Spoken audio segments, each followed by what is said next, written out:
Hello friends, সকলকে রত্নাস কিচেনে স্বাগত। আজকে বানাবো এগ ম্যাগি। যেরকমভাবে চাউমিন বানানো হয় ওই রকম প্রথমেই একটা বোলের মধ্যে ম্যাগি আমি বয়েল করতে বসিয়ে দিয়েছি।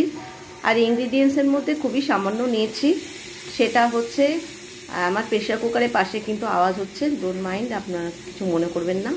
আর নিয়েছি এখানে পেঁয়াজ কুচি, রসুন কুচি, লঙ্কা কুচি, লেবু, ম্যাগি মশলা, আর নিয়েছি 3টে ডিম, গার্লিক চিলি সস, আর হচ্ছে গোলমরিচের গুঁড়ো, আর ডার্ক সয়া সস, আর সামান্য একটুখানি নুন নেবো, নুনটা দেখাতে ভুলে গেছি।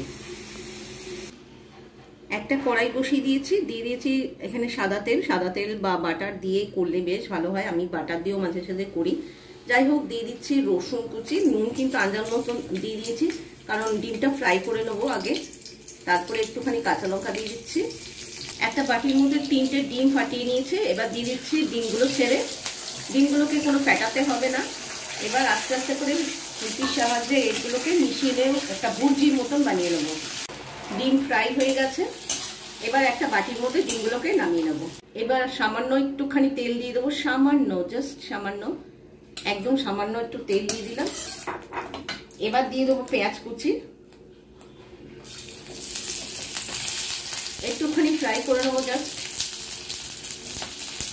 দিয়ে দিচ্ছি ম্যাগি মশলা, ঢেলে দিচ্ছি। এখানে 3টে ম্যাগি রয়েছে, কিন্তু এতগুলো মশলা আমি দেবো না, 2 প্যাকেটই দিলাম।